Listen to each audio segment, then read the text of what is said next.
জমিন থেকে আসমানের দূরত্ব কত বছরের রাস্তা? 500 বছরের রাস্তা। এখন এই রাস্তা মানুষের চলার গতি, ফেরেশতার চলার গতি, ঘোড়ার চলার গতি, এইটা হাদিসের মধ্যে স্পষ্ট নাই। বাকি একজন ব্যক্তি 48 মাইল সফর করলে শরীয়তের পরিভাষায় তাকে মুসাফির বলা হয়। কি বলা হয়? মুসাফির বলা হয়। একজন ব্যক্তি তার সমস্ত প্রয়োজন মিটিয়ে প্রতিদিন 16 মাইল অতিক্রম করতে পারে। কত মাইল? 16 মাইল। 3 দিনে একজন ব্যক্তি 48 মাইল অতিক্রম করতে পারে। কেউ যদি নিজ এলাকা থেকে বেরিয়ে 48 মাইল অতিক্রম করার নিয়াত করে, শরীয়তের পরিভাষায় তাকে মুসাফির বলা হয়। কি বলা হয়? মুসাফির। প্রিয় ভাইরা আমার, এখন মুসাফাতটা মানুষের পায়দাল চলার অনুযায়ী আমি 500 বছরের হিসাবটা মিলাই দিই। যদি দিনে 16 মাইল অতিক্রম করে তাহলে মাসে হয় 480 মাইল। কত মাইল? 480 মাইল। 480 কে যদি 12 দিয়ে গুণ দেই তাহলে বছরে হয় 5760 মাইল। কত মাইল? এক বছরে একজন মানুষ স্বাভাবিকভাবে চলে 5760 মাইল অতিক্রম করতে পারে। এটা এক বছরের হিসাব। এখন এইটা যদি 5760 কে যদি আমরা 100 দিয়ে গুণ দিই তাহলে 100 বছরে একজন মানুষ পায়ে হেঁটে চলতে পারে 5,76,000 মাইল। সুবহানাল্লাহ বলেন। 5,76,000 মাইলকে যদি আমরা 500 দিয়ে গুণ দিই তাহলে গুণফল আসে 28,80,000 মাইল। তাহলে জমিন থেকে আসমানের দূরত্ব কতটুকু? 28,80,000 মাইল। সুবহানাল্লাহ বলেন। কিন্তু মানুষ কি 28 লক্ষ বছরে এই আসমান ছোঁয়া সম্ভব? এখন আসেন, এটা তো মানুষের গতি। এখন যদি ফেরেশতার গতি ধরি, ফেরেশতার প্রতি সেকেন্ডে গতি হলো প্রতি সেকেন্ডে স্বাভাবিক গতি। আমরা যেমন হাঁটি, দৌড়াই না, স্বাভাবিক হাঁটি। ফেরেশতা স্বাভাবিক হাঁটার মতো যদি দৌড়ায়, প্রতি সেকেন্ডে একজন ফেরেশতার মানে স্পিড হয় 16,660 মাইল। প্রতি সেকেন্ডে 16,660 মাইল। এটা অস্বাভাবিক গতি। স্বাভাবিক গতি আর যদি অস্বাভাবিক হয় তাহলে একজন ফেরেশতা প্রতি সেকেন্ডে 1,50,640 মাইল। কত মাইল? 1,50,640 মাইল একজন ফেরেশতা সেকেন্ডে অতিক্রম করতে পারে। সেই হিসাবে 1,50,640 মাইলকে যদি আমরা 60 সেকেন্ডে গুণ দিই তাহলে গুণফল কি আসবে? গুণফল দাঁড়ায় একজন ফেরেশতা প্রতি মিনিটে 9,39,660 মাইল অতিক্রম করতে পারে। আমার ভাইরা, হযরত ইউসুফ আলাইহিস সালামের নাম আপনারা শুনছেন, নাম শুনেন নাই? কথা বলেন না কেন? আলহামদুলিল্লাহ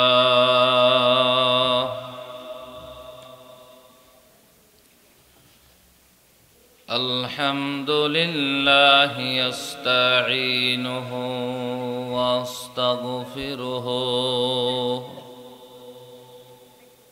ওয়া নাউযু বিল্লাহি মিন শুরুরি আনফুসিনা من يهده الله فلا مضل له ومن يضلله فلا هادي له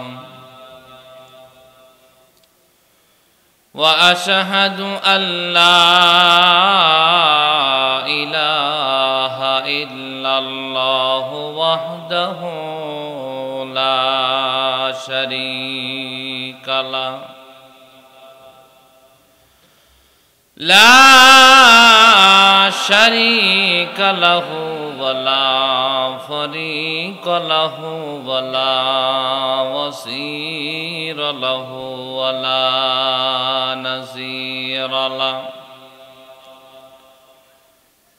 ওয়া লা শাবীহা লাহু ওয়া লা মুঈনা লাহু ওয়া লা মুশীরা লাহু ওয়া লা মাসীলা লাহু ولا أصل له ولا نسل له ولا قبل له ولا بعد له وأشهد أن سيدنا وسندنا وحبيبنا وحبيب ربنا وطبيبنا وطبيب قلوبنا وأولانا ومولانا محمدا عبده ورسوله أعوذ بالله من الشيطان الرجيم بسم الله الرحمن الرحيم إن المتقين في جنات ونهر في مقعد صدق عند مليك مقتدر وقال النبي صلى الله عليه وسلم ألا إن في الجسد لمضغة إذا صلحت صلح الجسد كله وإذا فسدت فسد الجسد كله ألا وهي القلب وقال تعالى في شان حبيبه إن الله وملائكته يصلون على النبي يا أيها الذين آمنوا صلوا عليه وسلموا تسليما আমরা সকলে দরুদ শরীফ পড়ি আল্লাহুম্মা সাল্লি আলা মুহাম্মাদিন ওয়া আলা আলি মুহাম্মাদ কামা সাল্লাইতা আলা ইব্রাহিমা ওয়া আলা আলি ইব্রাহিম إنك حميد مجيد اللهم بارك على محمد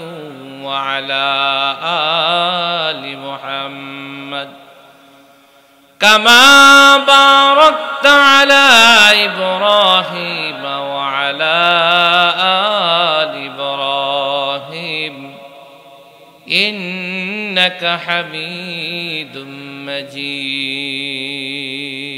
مقبول تو ہے شاہجہاں قابل تو بہت ہے مقبول تو ہے شاہجہاں قابل تو بہت ہے آئینہ کے مانندے تو نہیں دل تو بہت ہے आईना के मानिंदे तू नहीं दिल तो बहुत है আমরা যেই দেশে বসবাস করি এই দেশের আয়তন হলো 56,000 বর্গ মাইল। কত হাজার বর্গ মাইল? আমাদের দেশটা এশিয়া মহাদেশের দক্ষিণে অবস্থিত। এশিয়া মহাদেশের দক্ষিণে 7টি রাষ্ট্র আছে: আফগানিস্তান, পাকিস্তান, শ্রীলঙ্কা, মালদ্বীপ, এরপরে বাংলাদেশ, ভারত, ভুটান। এই রকম প্রায় 7 থেকে 8টা দেশ এশিয়া মহাদেশের দক্ষিণে অবস্থিত। বাংলাদেশের আয়তনটা যদি 56,000 বর্গ মাইল হয়, তাহলে মায়ানমারের আয়তনটা আরো বড়, পাকিস্তানের আয়তনটা আরো বড়, ভারতের আয়তনটা আরো বড়, শ্রীলঙ্কার আয়তনটা আরো বড়, মালদ্বীপের আয়তন কিছুটা ছোট হলেও সেটাও কম বড় না। এরকম বন্ধু একটা নয়, দুইটা নয়, প্রায় 2 থেকে 250 দেশ এবং প্রদেশ মিলে হলো পৃথিবী। এই পৃথিবীর আয়তন হলো 20 কোটি বর্গ মাইল। কত কোটি বর্গ মাইল? আমার কথা বুঝতে হলে একটু মেমোরিটা সজাগ রাখবেন, নচেত কিন্তু বুঝতে পারবেন না। আমি সামনে আগাবো, আপনারা যা চাচ্ছেন তা দিব ইনশাআল্লাহ। তা আমরা যে জান্নাতে যাব, সেই জান্নাত কত দূরে, এই কথাটা একটু আপনি আপনাদেরকে বুঝাইতে চাচ্ছি। পুরা পৃথিবীর আয়তন হলো 20 কোটি বর্গ মাইল। এই পৃথিবীটি একটু গ্রহ। পৃথিবীটা কি? একটা গ্রহ। সূর্য একটা গ্রহ, চাঁদ একটি গ্রহ, তারকারাজি এক একটা গ্রহ, পৃথিবীটাও একটা গ্রহ। আমাদের পৃথিবীটা ছোট্ট একটি গোলাকার পৃথিবী, ছোট্ট একটি গ্রহ। এই গ্রহের মধ্যে যেই সূর্য নামক গ্রহটা প্রতিদিন আলো দিচ্ছে, পৃথিবী থেকে সূর্যের দূরত্ব হলো 9 কোটি 30 লক্ষ মাইল। কত মাইল? 9 কোটি 30 লক্ষ মাইল দূরে সূর্য। আবার এই সূর্যটা পৃথিবীর চাইতে 13 লক্ষ গুণ বড়। সুবহানাল্লাহ বলেন। ছোট্ট এই পৃথিবী নামক গ্রহটাকে যদি সূর্যের মধ্যে ফেলে দেওয়া হয়, তাহলে 13 লক্ষ গুণ পাওয়ারের চশমা লাগবে এই বাংলাদেশ নামক গ্রহ দেখতে। সুবহানাল্লাহ বলেন। আমাদের পৃথিবীর নিকটতম গ্রহ হলো মঙ্গল গ্রহ, যার দূরত্ব 2.5 লক্ষ কিলোমিটার। এই রকম একটা নয়, দুইটা নয়, 15,000 কোটিরও বেশি গ্রহ নক্ষত্র মিলে হলো সৌরজগৎ। পৃথিবী এক গ্রহ, সূর্য এক গ্রহ, মঙ্গল গ্রহ একটি গ্রহ। এই রকম একটা নয়, দুইটা নয়, 15,000 কোটিরও বেশি গ্রহ নক্ষত্র মিলে হলো সৌরজগৎ। একটা গ্রহ থেকে আর একটা গ্রহের দূরত্ব হলো 33 লক্ষ আলোকবর্ষ মাইল। কি বোঝা গেল? একটা গ্রহ থেকে আর একটা গ্রহের দিকে প্রতি সেকেন্ডে আলো ধেয়ে চলছে 1,86,000 মাইল বেগে। 33 লক্ষ বছর আলোটা চললে যত দূরে যাবে, ঠিক একটা গ্রহ থেকে আর একটা গ্রহের দূরত্ব আল্লাহ পাক এইরকম বানায় দিয়েছেন। আমার বন্ধুরা, আবার এটা হলো সৌরজগতের ভিতরে এতগুলো 15,000 কোটিরও বেশি গ্রহ নক্ষত্র মিলে আছে। আবার 15,000 কোটিরও বেশি সৌরজগৎ মিলে হয় গ্যালাক্সি। 15,000 কোটিরও বেশি গ্যালাক্সি মিলে হয় গ্যালাক্সি গুচ্ছ। 1,000 কোটিরও বেশি গ্যালাক্সি গুচ্ছ মিলে হয় মহা গ্যালাক্সি। পৃথিবীর জমিনে যেই বৈজ্ঞানিকরা ঘুরে ফেরে, গবেষণা করে, এরা আজ পর্যন্ত এই 15,000 কোটিরও বেশি মহাগ্যালাক্সি আবিষ্কার করতে সক্ষম হয়েছে। অনেকে বলেছেন যে আমরা পৃথিবীর জমিন থেকে আকাশ নামক যেই নীলিমা দেখতে পাই, এই আকাশের কোনো ছাদই নাই। সুবহানাল্লাহ বলেন। তাহলে আসমান কত বড়, জমিন কত বড়, আর এইটা যেটা বানাইছে সেই আল্লাহ কত বড়। সুবহানাল্লাহ। আমার ভাইরা, হাদিস শরীফের মধ্যে আসছে যে জমিন থেকে আসমানের দূরত্ব হলো 500 বছরের রাস্তা। কত বছরের রাস্তা? আমার কথা কি বুঝতে সমস্যা হচ্ছে বাবা? জমিন থেকে আসমানের দূরত্ব কত বছরের রাস্তা? 500 বছরের রাস্তা।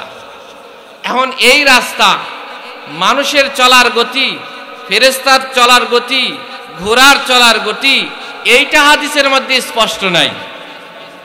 বাকি একজন ব্যক্তি 48 মাইল সফর করলে শরীয়তের পরিভাষায় তাকে মুসাফির বলা হয়। কি বলা হয়? মুসাফির বলা হয়। একজন ব্যক্তি তার সমস্ত প্রয়োজন মিটিয়ে প্রতিদিন 16 মাইল অতিক্রম করতে পারে। কত মাইল? 16 মাইল। 3 দিনে একজন ব্যক্তি 48 মাইল অতিক্রম করতে পারে। কেউ যদি নিজ এলাকা থেকে বেরিয়ে 48 মাইল অতিক্রম করার নিয়াত করে, শরীয়তের পরিভাষায় তাকে মুসাফির বলা হয়। কি বলা হয়? মুসাফির। প্রিয় ভাইরা আমার, এখন মুসাফাতটা মানুষের পায়দাল চলার অনুযায়ী আমি 500 বছরের হিসাবটা মিলাই দিই। যদি দিনে 16 মাইল অতিক্রম করে তাহলে মাসে হয় 480 মাইল। কত মাইল? 480 মাইল। 480কে যদি 12 দিয়ে গুণ দেই তাহলে বছরে হয় 5760 মাইল। কত মাইল?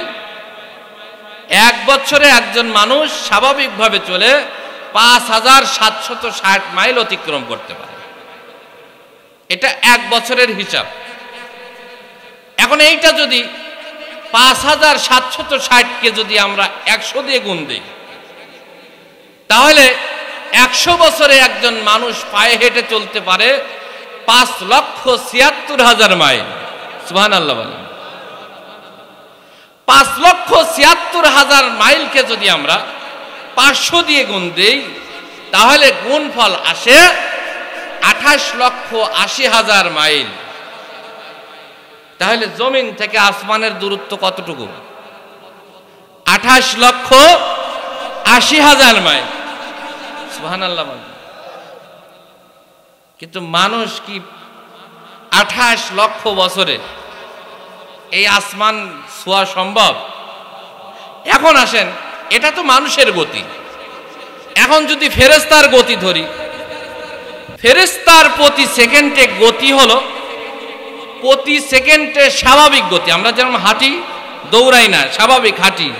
ফেরেশতা স্বাভাবিক হাঁটার মতো যদি দৌড়ায়, প্রতি সেকেন্ডে একজন ফেরেশতার মানে স্পিড হয় 16,660 মাইল।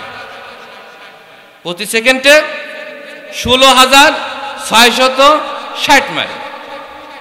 এটা অস্বাভাবিক গতি। স্বাভাবিক গতি আর যদি অস্বাভাবিক হয় তাহলে একজন ফেরেশতা প্রতি সেকেন্ডে 1,50,640 মাইল। কত মাইল? 1,50,640 মাইল একজন ফেরেশতা সেকেন্ডে অতিক্রম করতে পারে। সেই হিসাবে 1,50,640 মাইলকে যদি আমরা 60 সেকেন্ডে গুণ দিই তাহলে গুণফল কি আসবে? গুণফল দাঁড়ায় একজন ফেরেশতা প্রতি মিনিটে 9,39,660 মাইল অতিক্রম করতে পারে। আমার ভাইরা, হযরত ইউসুফ আলাইহিস সালামের নাম আপনারা শুনছেন, নাম শুনেন নাই? কথা বলেন না কেন? হযরত ইউসুফ আলাইহিস সালামের নাম আপনারা শুনেছেন। হযরত ইউসুফ আলাইহিস সালামকে তার ভাইরা ষড়যন্ত্র করে যখন কিনানের কূপের মধ্যে নিক্ষেপ করলো, ওই সময় হযরত জিবরাইল আলাইহিস সালাম অবস্থান করতেছিলেন সিদরাতুল মুনতাহার কাছে। আল্লাহ পাক বললেন, জিবরাইল, আমার বন্ধু হযরত ইউসুফ আলাইহিস সালাম যেন পানিতে না পড়ে। কোথায় না পড়ে? পানিতে না পড়ে। যাও তাকে ধরো। সিদরাতুল মুনতাহা প্রথম আসমানে না, সপ্তম আসমানের উপর থেকে হযরত জিবরাইল আলাইহিস সালাম এসে হযরত ইউসুফ আলাইহিস সালামের পায়ের নিচে পর বিছাই দিয়েছে। আল্লাহর পয়গম্বর তিনি একদিন হযরত জিবরাইল আলাইহিস সালামকে বললেন, জিবরাইল, প্রতিদিন তো মানুষের সুরত নিয়ে আসো, একটু তোমার আসল আকৃতিটা আমাকে দেখাও। বলে, ইয়া রাসূলুল্লাহ, আমাকে যেই বড় বড় পাখা আল্লাহ পাক দিয়েছেন, দুনিয়ার বুকে তো পাখা রাখারই তো জায়গা নাই, আমি আপনাকে আমার চেহারা দেখাবো কেমনে? বলে, না জিবরাইল, একটু তুমি তোমার আসল চেহারাটা দেখাও। আল্লাহ পাকের কাছে দরখাস্ত করলেন, আল্লাহ পাক অনুমতি দিলেন, দেখাও তোমার চেহারা। আল্লাহর রাসূলকে বললেন, ইয়া রাসূলুল্লাহ, আপনি পূর্ব দিকে, পূর্ব উত্তর পূর্ব দক্ষিণ এই মেরুতে তাকান। আল্লাহ রাসূল তাকায় আছেন, দেখে জমিন থেকে একটা কালো রেখা একদম আসমান পর্যন্ত উঠে গেছে। কিছুক্ষণ পর আবার মিলে গেল। পয়গম্বর সাল্লাল্লাহু আলাইহি ওয়াসাল্লাম কি এসে জিজ্ঞাসা, ইয়া রাসূলুল্লাহ, আপনি কি দেখলেন? বলে, জিবরাইল, আমি তো দেখলাম পূর্ব দক্ষিণ পূর্ব উত্তর পুরা মেরুটা কালো একটা রেখায় ভরে গেল, এই তো দেখলাম। বলে, ইয়া রাসূলুল্লাহ, আমাকে আল্লাহ রাব্বুল আলামিন 600 ডানা দিয়েছেন। এই 600 ডানার একটা মাত্র ডানা কোন রকম পৃথিবীর জমিনে রাখার জন্য চেষ্টা করেছি, পুরা 600 ডানা আমার এই পৃথিবীতে আটবে না, আটবে না। সুবহানাল্লাহ। তাহলে 500 বছরের রাস্তা যদি ফেরেশতার গতিতে হয়, তাহলে সেইটা কি কোনো আধুনিক যন্ত্রপাতি দিয়ে হিসাব করা যাবে? কোনো ক্যালকুলেটর, মোবাইলের অ্যাপস দিয়ে সম্ভব নয়। মুসলমান ভাইরা রে আমার, এই রকম আল্লাহর পয়গম্বর সাল্লাল্লাহু আলাইহি ওয়াসাল্লাম বলেন, রে আমার উম্মতেরা শোনো, জমিন থেকে আসমানের ছাদের দূরত্ব যত বড়, যত দূরে এই আসমানের ছাদটা এর চাইতে ডবল মোটা, এরপরে তার ফাঁকাটা ডবল ফাঁকা, এরপরে তার ছাদটা আরো ডবল মোটা। এইরকম ভাবে দ্বিতীয় আসমান, তৃতীয় আসমান, চতুর্থ আসমান, পঞ্চম আসমান, ষষ্ঠ আসমান, সপ্তম আসমানের উপরে হলো আমাদের ঠিকানা জান্নাতুল মাওয়া। সুবহানাল্লাহ। তাহলে আমরা আমাদের ঠিকানা পেয়ে গেলাম। আমাদের মূল ঠিকানা হলো জান্নাতুল মাওয়া, সেখানে আমরা অবস্থান করব। আল্লাহ পাক আমাদেরকে থাকতে দিয়েছেন, উপর তলায় হলো আরশ মহল্লা, আর নিচ তলায় হলো আমাদের বসত বাড়ি। সুবহানাল্লাহ বলেন। আল্লাহ পাক ঘোষণা করেন, আল্লাহু ওয়ালিয়ুল্লাযীনা আমানু। আল্লাহ পাক হলো মুমিনের বন্ধু। আর বন্ধুর তাকাজা হলো, বন্ধু কক্সবাজার গেলে আমাকে নিয়ে যাইও, বন্ধু ঢাকা চিড়িয়াখানা গেলে আমাকে নিয়ে যাইও, বন্ধু অমুক জায়গায় বেড়াইতে গেলে আমাকে নিয়ে যাইও। বন্ধুর চাহিদা এইরকম হয়। আল্লাহ পাক যেহেতু আমাদের বন্ধু, তাই আমাদেরকে একদম লৌহে মাহফুজের সাথে, আল্লাহ পাকের লৌহে মাহফুজের সাথে আমাদেরকে থাকার ব্যবস্থা করেছেন। এই জান্নাতে ঢুকতে পারবে সবাই, ইল্লা ওয়াহিদাতান, একজন ব্যক্তি শুধু ঢুকতে পারবে না।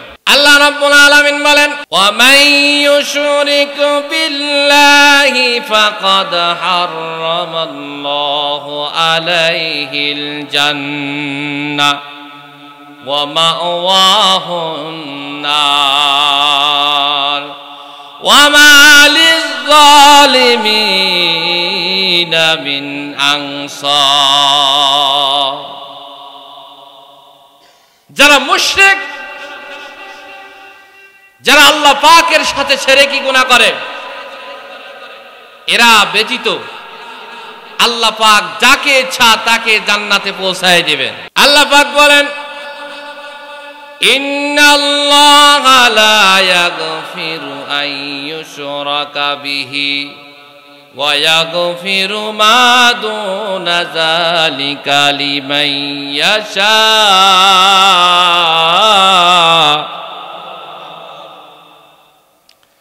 আল্লাহ রাব্বুল আলামিন শিরকি গুনাহ ব্যতীত বাকি সমস্ত গুনাহ যে কাউকে মাফ করে আল্লাহ রাব্বুল আলামিন জান্নাতে পৌঁছাইতে পারেন।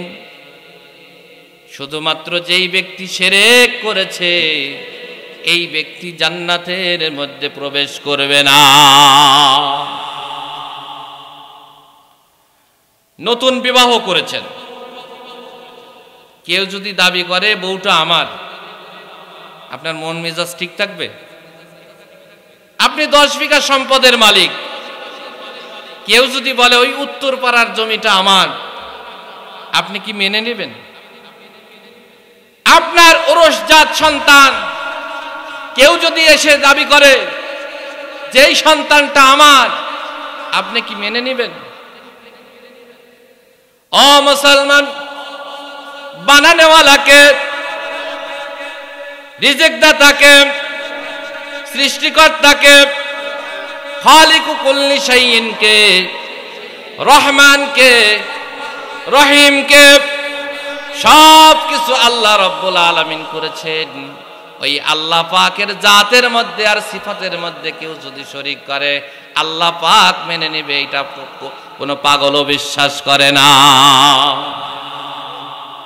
তোমার বইয়ের মধ্যে যদি কেউ শরিকানা দাবি করে, তোমার জমি জমার মধ্যে কেউ যদি শরিকানা দাবি করে, এইটা যেমন তুমি মেনে নিতে পারো না, আল্লাহ পাক একমাত্র বান্দা তৈরি করেছেন, আসমান জমিনের মালিক, গ্রহ নক্ষত্রের মালিক, কুল কায়নাতের মালিক, সমুদ্র মহাসাগরের মালিক, সেই আল্লাহ পাকের আধিপত্যের মধ্যে কেউ যদি হস্তক্ষেপ করে, কাউকে যদি শরীক করে, আল্লাহ পাকও সেইটা মেনে নেন।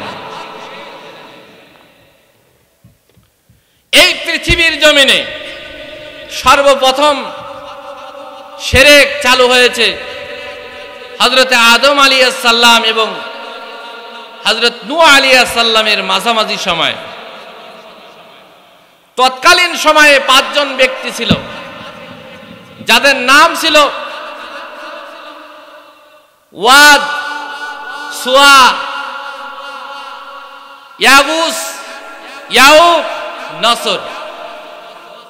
এই 5 জন ব্যক্তি ছিল যারা আল্লাহ পাকের নৈকট্য প্রাপ্ত ছিল, যারা চোখের ইশারা পরিমাণ সময়, চোখের মটক পাতা ফেলানো পরিমাণ সময় আল্লাহ পাকের জিকির থেকে গাফেল থাকতো না, আল্লাহ পাকের নৈকট্য প্রাপ্ত ছিল। তাদের অনুসারীরা তাদেরকে যথেষ্ট ফলো করত। মুসলমান ভাইরা আমার, এই 5 জন ব্যক্তি যখন মারা গেল, ইন্তেকাল করলো, দীর্ঘ 100-200 বছর পার হয়ে গেল, মানুষরা দিন ধর্মের উপর অবিচল ছিল। হঠাৎ একদিন শয়তান দরবেশের বেশভূষা নিয়া, দরবেশের আকৃতি নিয়া, বুজুর্গের আকৃতি নিয়া তৎকালীন সময়ে মানুষের মাঝে আবির্ভাব ঘটালো। বলে, ও আল্লাহর বান্দারা শোনো, তোমরা যাদের অনুসরণ করত, তোমরা যাদেরকে মেনে চলতা, তারা তো পৃথিবী থেকে বিদায় নিয়েছে। তোমাদের ইবাদতটা পূর্ণতা পেতে হলে ওই তোমাদের পূর্বপুরুষদের একটা করে মূর্তি বানাও, একটা করে মূর্তি বানাও। 5 জন ব্যক্তির 5টা মূর্তি বানাও, মূর্তি বানায়া এইটা গির্জা ঘরের ভিতরে রেখে দাও। তোমরা যখন নামাজ পড়বা, জিকির করবা, তাসবিহ তাহলিল পড়বা, তখন তাদের পদাঙ্ক অনুসরণ করবা, তাদের মতো জিকির করবা। তাদের কথা তোমাদের দিলের মধ্যে গাঁথবে, তাদের কথা তোমাদের মনে পড়বে। এরকম করে করে সরাসরি মূর্তিকে সিজদা দেয় না, কিন্তু তাদের স্মৃতিচারণের জন্য এই বেচারারা মূর্তি বানায়া গির্জার সামনে রেখে দিল। 100-200 বছর যখন পার হয়ে গেল, এই প্রজন্ম যখন পুরা বিলীন হয়ে গেল, পরবর্তী প্রজন্ম যখন আসলো, শয়তান একদিন দরবেশের রূপ নিয়া, ওলি আল্লাহর রূপ নিয়া তাদের মাঝে আবির্ভাব হয়ে বলল, এ আল্লাহর গোলামেরা শোনো, তোমাদের পূর্বপুরুষরা, তোমাদের পূর্ব অনুসারীরা, তারা এই মূর্তিরই অনুসরণ করত, এই মূর্তিরই পূজা করত, বিধায় তোমরাও এই মূর্তির পূজা করা শুরু হয়ে গেল। শিরকি কার্যকলাপ শুরু হয়ে গেল, শিরকের সূচনা।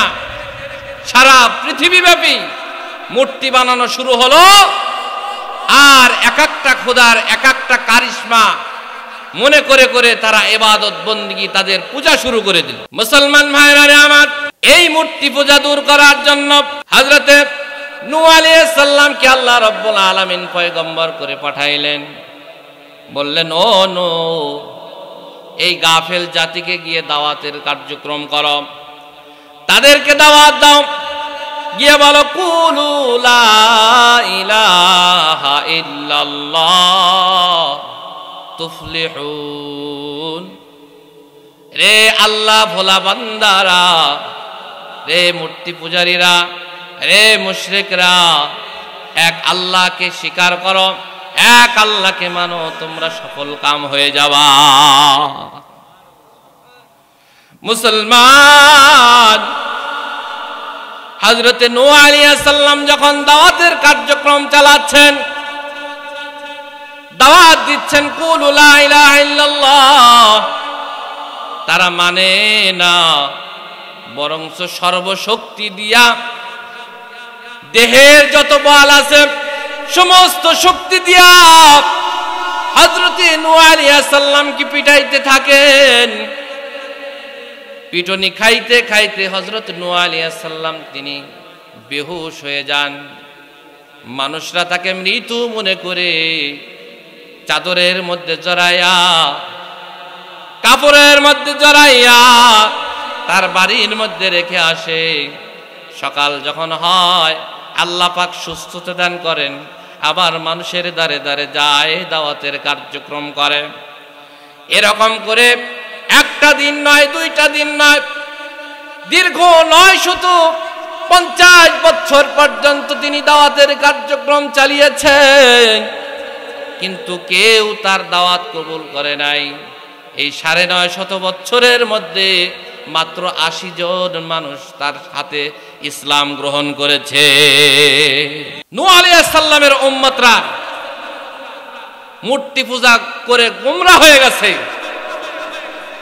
বর্তমান এই আইয়ামে জাহেলিয়াতকে অতিক্রম করে নেওয়ালা জামানা, রাসূল আকরাম সাল্লাল্লাহু আলাইহি সাল্লামের ভাষায় আমার উম্মতের মধ্যে 73টি দল হবে।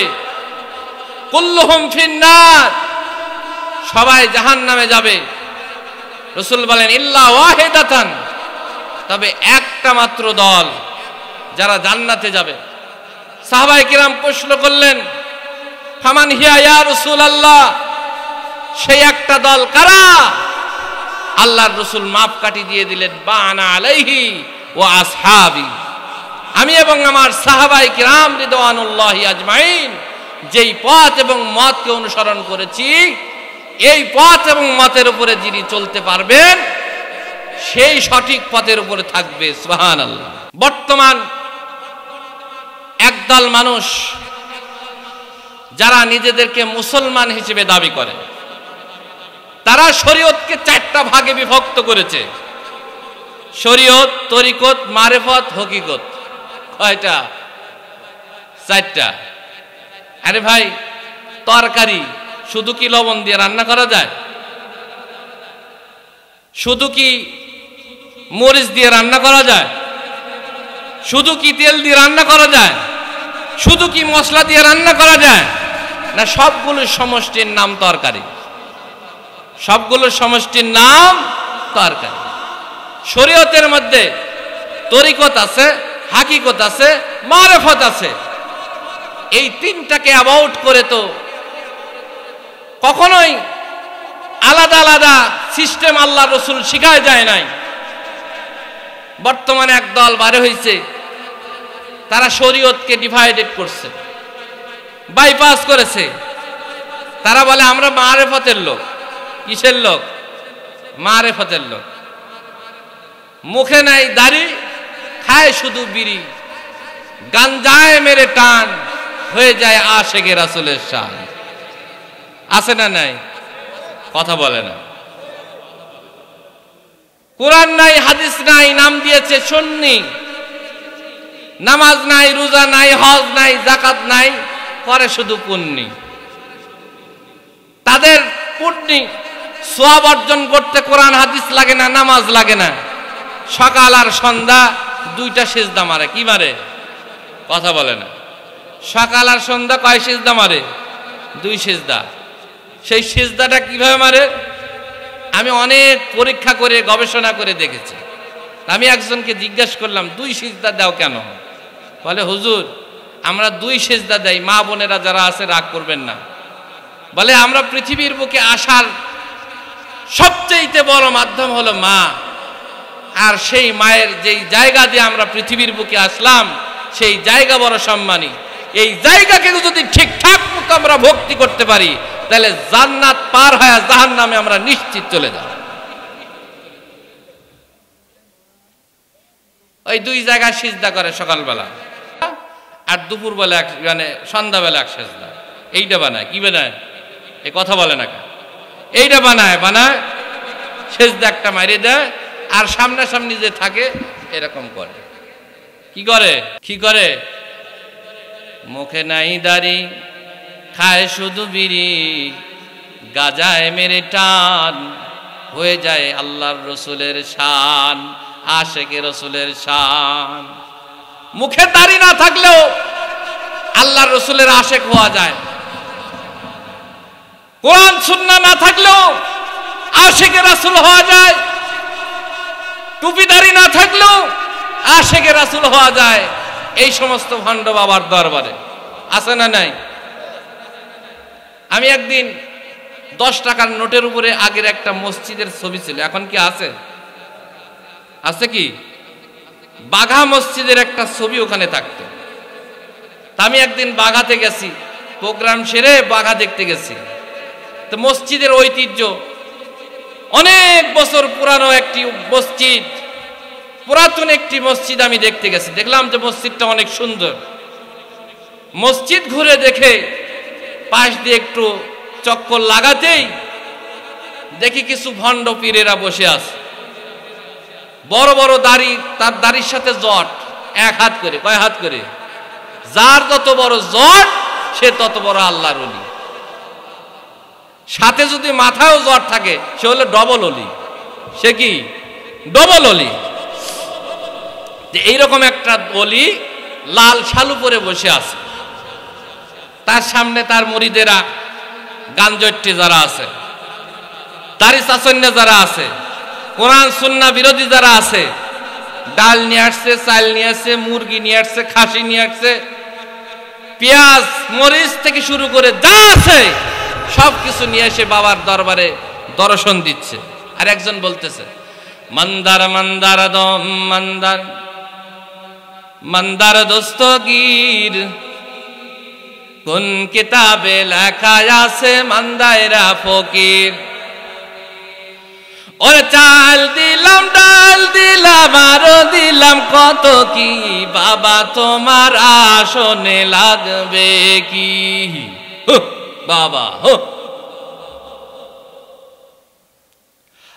মুসলমান, সারা বাংলার জমিনে আশেকে রসুলের নাম দিয়া মানুষের ঈমানকে বিকৃত করে, মানুষের সরল মনকে কেন্দ্র করে বাংলার জমিনে লক্ষ লক্ষ মাজার গড়ে উঠেছে। যেই মাজারে কোনো আল্লাহর ওলি নয়, বরং গাঞ্জট্টিরা শুয়ে আছে। কথা বলেন ঠিক কিনা? আল্লাহর ওলিদের মাজার বাংলার জমিনে আছে না নাই? শাহজালালের মাজার আছে, শাহপরান ইয়ামানির নাম্বার আছে, এদের কবর আছে। তাদের কাছে গেলে দিল নরম হয়, তাদের ইতিহাস পড়লে ঈমান চাঙ্গা হয়। কিন্তু যেই সমস্ত বদমাশরা কোনোদিন নামাজও পড়ে নাই, তাদের মাজার বানায় বানায় যে তাদের মুরিদরা কবর পূজা করে, কবরের মধ্যে শিরিক করে, এটা বড়ই লজ্জাজনক, বড়ই ক্ষতিকর। এই সমস্ত মাজারকে ঘুরিয়ে দেওয়া দরকার। কথা বলেন ঠিক কিনা?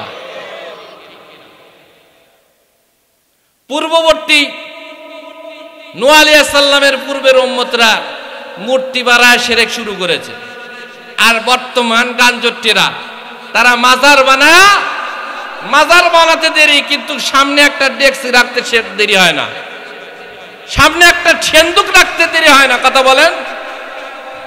মূল উদ্দেশ্য হলো টাকা। কি হাল তেরা জাল হে, মকসদ তেরা মাল হে, বহুত তেরা সাল হে। 2-10 বছর তপস্যা করে মেহনত করে একটা জট বানাইছে, চুলের সাথে জট বানাইছে, দাড়ির সাথে জট বানাইছে। সন্তানরে বলে যায়, বাবা ধন সম্পদ তো কিছু দিয়ে যাইতে পারলাম না, শেষ পর্যায়ে আমাকে দাফন করে সেখানে একটা ড্যাগ বসায় রাখো, একটা সেন্দুক বসায় রাখো, সেখান থেকে আল্লাহ চাইতে অনেক কামাই করতে পারবা। বাজান আল্লাহকে মানে না যারা, ও বাজান আল্লাহকে মানে না যারা, করেছে নাফরমানি, নামাজ রোজা সাইরা দিয়া করছে রে শয়তানি। নামাজিরা নামাজ পড়ে, নামাজিরা নামাজ পড়ে, নেকি করে কত,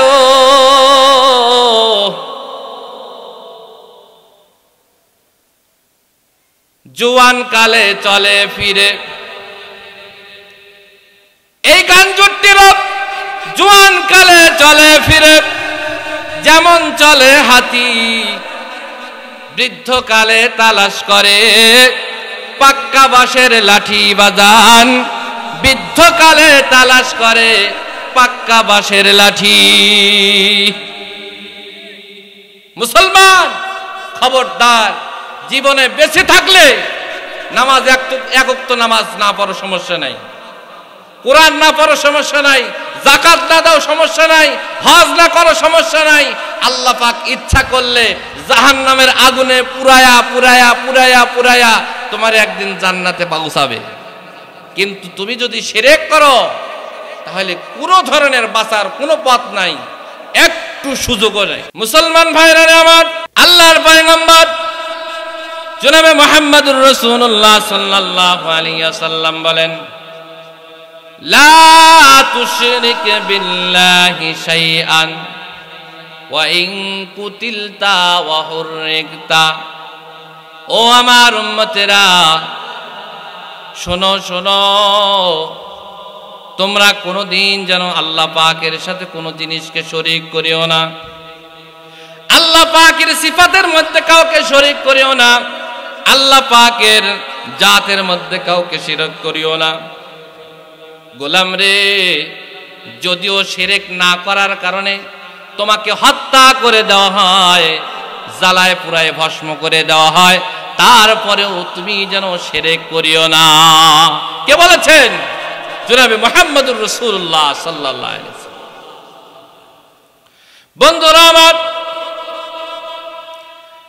ফিরাউন নামের জালেম বাদশা এই পৃথিবীর বুকে এক নামে পরিচিত, সবাই ফিরাউনকে চিনে না, ফিরাউনের নাম শুনে নাই এমন কেউ নাই। মুসলমান, এই ফিরাউনের রাজপ্রাসাদে কাজ করত তার একজন বাদী, শত সহস্র বাদীর মধ্যে একজন বাদী সে হযরত মূসা আলাইহিস সালামের আল্লাহর উপরে ঈমান এনেছে, গোপনে কাউকে জানতে দেয় না, কাউকে বুঝতেও দেয় না।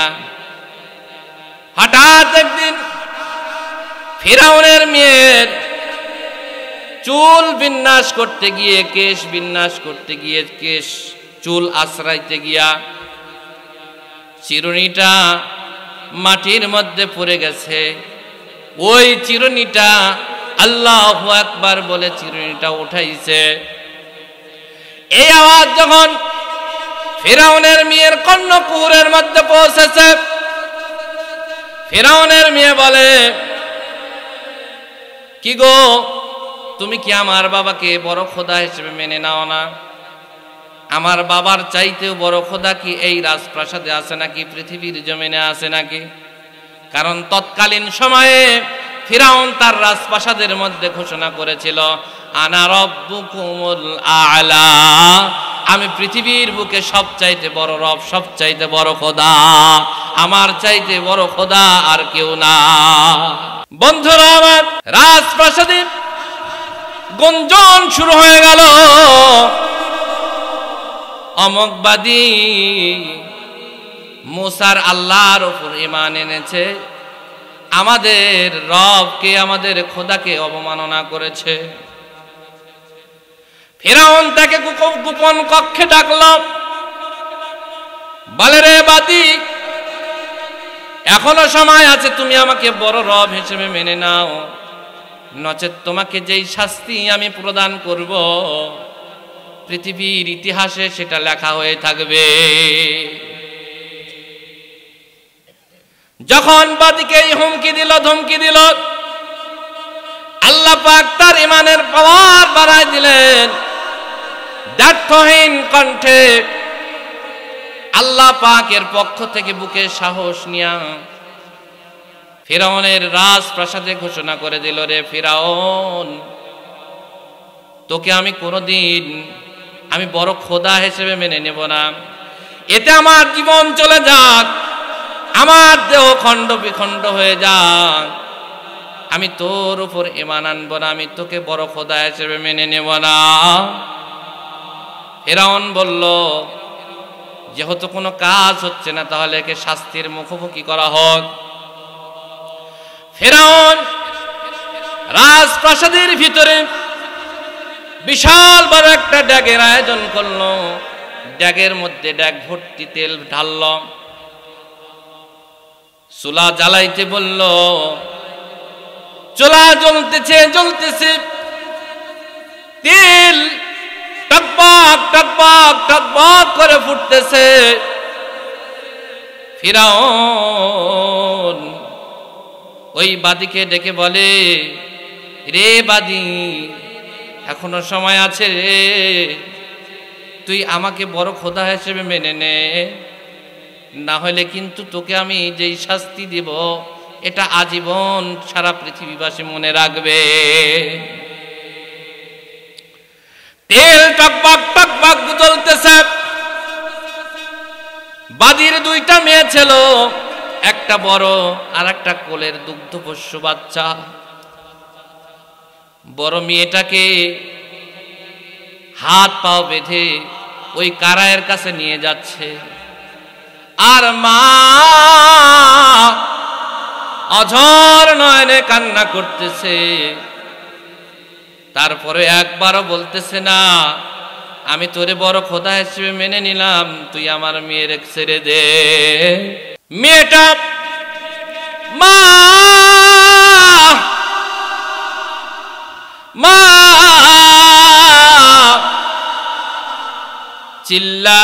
চিল্লায়, কিন্তু পাষাণের হৃদয়ে একটু দাগ কাটে না। ছোট্ট বাচ্চাটারে যখন তেলের মধ্যে নিক্ষেপ করলো, পুরা বডিটা ফ্রাই হয়ে গেল, চিকেন মুরগের মতো, চিকেনের মতো চিকেন ফ্রাই হয়ে গেল। গোশতগুলো উপরে ভেসে উঠল। মুসলমান হাড্ডিগুলো নিচে দেবে গেল। মা সইতে পারে না, তারপরেও আল্লাহ পাকের উপর ভরসা করেছে। আল্লাহ পাক জান্নাতের ফেরেশতা রিদওয়ানকে ডেকে বলে, রে রিদওয়ান, আমার বান্দি সে আমার জন্য তার সন্তানরা প্রাণ উৎসর্গ করছে রে। তার সন্তানের দেহগুলো কোথায় যাচ্ছে? আমার বান্দির চোখের সামনে জান্নাতের দৃশ্যগুলো একটু ফোকাস করো, দৃশ্যমান করো। বাদী কাঁদতেছে, ছোট্ট বাচ্চাকে কোল থেকে হেক্সা টান মেরে নিয়ে যাওয়া হচ্ছে। অঝর নয়নে দুই চোখ বেয়ে বেয়ে পানি পড়তেছে। মা সইতে পারে না, ছোট্ট বাচ্চা মা মা করে ডাকে। ছোট্ট বাচ্চার জবান খুলে গেছে, মা কান্দিস না রে, মা কান্দিস না, আমরা একসাথে কিছুক্ষণের মধ্যে জান্নাতের মধ্যে মিলিত হব। ফিরআউন তার রাজপ্রাসাদে বসে, রাজ সিংহাসনে বসে এই দৃশ্য দেখতেছে। আর যখন বাদীটা কেঁদে দিয়েছে, কান্না করতেছে, ফিরআউন মনে করল মনে হয় কাজ হয়ে গেছে, মুসার খোদাকে বাদ দিয়া আমি ফিরআউনকে বড় খোদা হিসেবে মেনে নিয়েবে। বাদী আবার বাদীকে জিজ্ঞাসা করল, কি ব্যাপার, তুমি কি আমার উপর আমাকে বড় খোদা হিসেবে মেনে নিবে নাকি? ফিরআউনকে দ্ব্যর্থহীন কণ্ঠে এই বাদী বললেন, রে জালেম বাদশা শোন, আমার দুইটা মেয়ে শহীদ হয়ে যাবে, আমি এই চিন্তা করি না। আমার চোখ দিয়া পানি বেয়ে পড়তেছে, এই জন্য আমার গর্ভে যদি আমি 1000 বাচ্চা প্রসব করতাম, 1000 বাচ্চা প্রসব করতাম, আর সেই 1000 বাচ্চাকে তুই তেলের মধ্যে চুবাই চুবাই মারতি, আমার হৃদয়টা ধন্য হতো। আল্লাহ পাক তো মাত্র 2টা বাচ্চা আমারে দান করেছে, এই 2টা বাচ্চা শহীদ হয়ে যাবে, আমি আল্লাহ পাকের কাছে এই জন্য কাঁদতেছি। আমার যদি আরো শত শত বাচ্চা থাকতো, আমি দিনের জন্য, আল্লাহর জন্য আমার বাচ্চাদেরকে কুরবানি করে দিতাম। ফিরআউন দেখল কোন ক্রমেই বাদী তার আসল অবস্থান থেকে প্রত্যাবর্তন করছে না। এবার ফিরআউন ঘোষণা দিল, তাকেও গরম তেলের মধ্যে নিক্ষেপ করো। তাকে যখন গরম তেলের মধ্যে নিক্ষেপ করা হলো, 3 জনের প্রাণবায়ু আল্লাহ পাক জান্নাতের মধ্যে পৌঁছায় দিলে।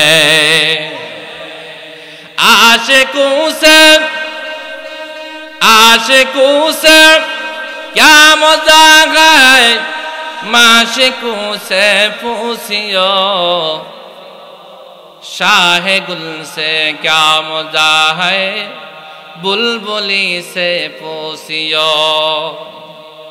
हस्ते सुलता नी मुसल्लम मरउरा, निस्ते कसरा जहाँ रहे टुआ चेरा। हर घड़ी दे ने को तू तैयार है, जो न मांगे उससे तू बेजार है। आ मुसलमान, আল্লাহর পয়গম্বর জনাবে মুহাম্মদুর রাসূলুল্লাহ সাল্লাল্লাহু আলাইহি ওয়াসাল্লাম মেরাজের রাত্রিতে বাইতুল মুকাদ্দাস থেকে ঊর্ধ্ব গগনে উঠবেন। হঠাৎ করে নাকের মধ্যে জান্নাতের সুঘ্রাণ এসে প্রবেশ করেছে। জিবরাইলকে ডেকে বলে, ও জিবরাইল, জান্নাতের ঘ্রাণ আমি জমিনের বুকে পাচ্ছি, কারণ কি? আসমানের জান্নাতটা কি জমিনের মধ্যে প্রবেশ করানো হয়েছে নাকি? হযরত জিবরাইল আলাইহিস সালাম বলেন, ওগো পয়গম্বর, ফিরাউনের বাদী ছিল, সেই বাদী এবং তার সন্তানদের হাড় এখানে পুঁতে রাখা হয়েছে, দাফন করা হয়েছে। তাদের কবরটাকে আল্লাহ পাক রিয়াজুল জান্নাহ বানায় দিয়েছে। মুসলমান, ফিরাউনের স্ত্রী যখন দেখল মুসা আলাইহিস সালামের লাঠি একটা বিশাল আকৃতির সাপ হয়ে লক্ষ লক্ষ কোটি কোটি জাদুর সাপগুলো খেয়ে ফেলতেছে, আসিয়ার বুঝতে আর বাকি রইল না যে মুসার পাওয়ার কতটুকু। এই আসিয়ার বুঝতে আর বাকি রইল না মুসার পাওয়ার কতটুকু আর ফিরাউনের পাওয়ার কতটুকু। নকল আর আসল বোঝা যায় না, কথা বলে না। নকল আর আসল বোঝা যায় না। নীল নদে যে পানি আসতো, এই ফিরাউন গভীর রাত্রিতে তুর পাহাড়ে যাইতো। কোথায় যাইতো? তুর পাহাড়ে যায় কয়, আল্লাহ জমিনের মালিকও তুমি, আসমানের মালিকও তুমি, নীল নদের মালিকও তুমি। আল্লাহ জমিনের বুকে মানুষের মুখ থেকে আমি রব্বুকুমুল আলা শুনতে চাই, এটা আমার কাছে ভালো লাগে। আল্লাহ সবই তো তুমিই করো, দাও না নীল নদে পানি। দোয়া করে আসে, নীল নদে পানি আসে। কারিশমা কার? আল্লাহ। পরের জায়গা পরের জমি ঘর বানায় আমি রই, আমি তো সেই ঘরের মালিক নয়। পরের জায়গা পরের জমি ঘর বানাইয়া আমি রই, আমি তো সেই জমির মালিক নই। কথা ঠিক? ফিরাউন কারিশমা খাটায় আল্লাহ পাকের পক্ষ থেকে অনুদান দিয়ে। আসিয়া বুঝে গেল ফিরাউনের কোনো ক্ষমতা নাই। আসিয়া আস্তে করে হযরত মুসা আলাইহিস সালামের খোদার উপরে, আল্লাহর উপরে ঈমান আনলো, পড়ে নিল লা ইলাহা ইল্লাল্লাহু মুসা কালিমুল্লাহ। মুসলমান হয়ে গেল। গোপনে গোপনে ইবাদত করেন, জিকির আজকার করে। হঠাৎ একদিন ধরা পড়ে যায়। আসিয়াকে কাঠ গড়ায় নেওয়া হয়। বলে, রে আসিয়া, তুমি নাকি আমাকে বাদ দিয়া মুসার খোদাকে বড় রব হিসেবে মানো? বলে, হ্যাঁ হ্যাঁ হ্যাঁ, আমি তোমাকে কখনোই বড় খোদা হিসেবে অ্যাকসেপ্ট করতে পারি না, মানতে পারি না। মুসার রব হলো খালেস রব, খাঁটি রব, যার মধ্যে কোনো ভেজাল নাই। তোমার মধ্যে যত ভেজাল, ভেজাল্লা কোনো মাবুদকে আমরা উপাসনা করব না। ফিরাউন বলল, এইরকম করে যদি সবাই মুসার উপরে ঈমান আনে, মুসার খোদার উপরে ঈমান আনে, আমার রাজ্য খালি হয়ে যাবে। যেই যখন মাথা চারা দিবে তাকেই তখন কারাগারে বন্দী করা হবে। আসিয়াকে কারাগারে নিয়ে যাওয়া হলো। এমন কারাগারে যদি ভরা, হাজারো নির্যাতন করার পরেও আসিয়া ফিরাউন ডেকে বলে, রে আসিয়া, আমার সমস্ত স্ত্রীর মধ্যে তোমাকে আমি বেশি ভালোবাসি, আর তুমি নাকি এই প্রতিদান দিলা। এখনো সময় আছে, আমি ফিরাউনকে বড় রব হিসেবে মেনে না। আসিয়া জাতহীন কণ্ঠে বলে দিলেন, না না না, আমি তোমাকে বড় রব হিসেবে মানতে পারবো না। ওই রব যিনি আসমান বানাইছেন, রব যিনি জমিন বানাইছেন, রব যিনি আমাকে এবং তোমাকে বানাইছেন, তিনি একমাত্র রব। তিনি ছাড়া দ্বিতীয় কোনো খালেক নাই, দ্বিতীয় কোনো মাবুদ নাই, দ্বিতীয় কোনো স্রষ্টা নাই, দ্বিতীয় কোনো রাজ্জাক নাই। আসিয়াকে চার হাত পায়ের মধ্যে পেরাক মেরে শূন্য জায়গায় লটকায় রাখা হলো। আসিয়া যন্ত্রণা সহ্য না করতে পেরে আল্লাহ পাকের কাছে দরখাস্ত করলেন, রে মাওলাই কারীম আল্লাহ, মাওলাই কারীম আল্লাহ, তোমার জান্নাতের মধ্যে একটা ঘর বানাও, ওই ঘরের মধ্যে আমার একটু থাকার ব্যবস্থা করে দাও। আল্লাহ রাব্বুল আলামিন বিশাল একটা বিল্ডিং হযরত আসিয়ার জন্য বানাইলেন। রিদওয়ান ফেরেশতাকে বললেন, রে রিদওয়ান, আমার বান্দির সামনে জান্নাতকে ওপেন করে দাও। বান্দি জান্নাত দেখতেছে, আর আজরাইল আলাইহিস সালাম এসে তার জান কবজ করে নিয়ে জান্নাতের মধ্যে পৌঁছায় দিয়েছে। আমার ভাইরা, যুগে যুগে শিরকের বিরোধিতা করেছেন, যারাই শিরকের বিরোধিতা করেছেন, অন্যায়ের বিরোধিতা করেছেন, তাদেরকে লাঞ্ছিত হতে হয়েছে নাকি কি হয় নাই বলেন? লাঞ্ছিত হতে হয়েছে, নির্যাতিত হতে হয়েছে, ফাঁসির কাষ্ঠে ঝুলতে হয়েছে। আমার মুসলমান, এখনো যদি কেউ সত্য কথা বলে তাকেও কিন্তু কারাগারে নেওয়া হয় কি হয় না? হাজার হাজার উলামায়ে কেরাম নির্দোষ নির্দয়ভাবে তারা কারাবরণ করেছে, জেলের ভাত খেয়েছে।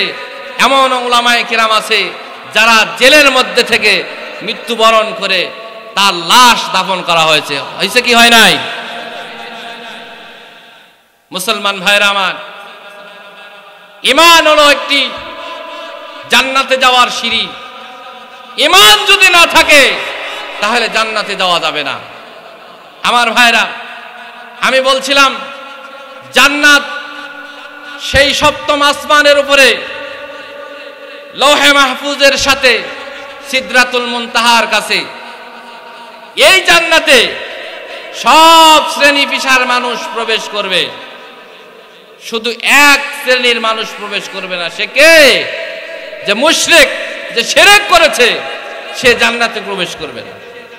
বাকি সবাই যারা পরিমাণ যদি ঈমান থাকে সেও আল্লাহর জান্নাতে প্রবেশ করবে ইনশাআল্লাহ। মুসলমান ভাইরা আমার, সর্বশেষ সরিষার দানা পরিমাণ যার ভিতরে ঈমান থাকবে এমন একজন ব্যক্তিও জান্নাতের মধ্যে প্রবেশ করবে। আল্লাহর পয়গম্বর জনাবে মুহাম্মদুর রাসূলুল্লাহ সাল্লাল্লাহু আলাইহি ওয়াসাল্লাম বলেন, বুখারী মুসলিমের হাদিস, পয়গম্বর সাল্লাল্লাহু আলাইহি ওয়াসাল্লাম বলেন, সর্বশেষ যেই ব্যক্তি জাহান্নামের আগুন ভোগ করে করে জান্নাতে যাবে, সেই রকম একজন ব্যক্তির বর্ণনা আল্লাহর রাসূল সাল্লাল্লাহু আলাইহি ওয়াসাল্লাম হাদিসে পাকের মধ্যে বলেছেন। সর্বশেষ যে ব্যক্তি জান্নাতের মধ্যে প্রবেশ করবে, ওই ব্যক্তি জাহান্নামের আগুন ভোগ করতে করতে করতে করতে জাহান্নামের কিনারায় পৌঁছে যাবে, জাহান্নামের গেট পর্যন্ত চলে যাবে। জাহান্নামের গেট পর্যন্ত যখন যাবে তখনও তার চেহারাটা থাকবে আগুনের দিকে। আল্লাহ রাব্বুল আলামিনের কাছে দরখাস্ত করবেন, ও মাওলাই কারীম আল্লাহ,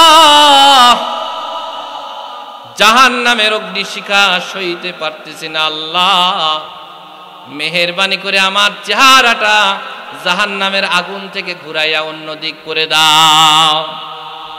আল্লাহ পাক বলবেন, বান্দারে, তোমার চেহারাটা যদি জাহান্নাম থেকে ঘুরাই অন্য দিক করে দেই তাহলে আমার কাছে তো আর কিছু চাইবা না।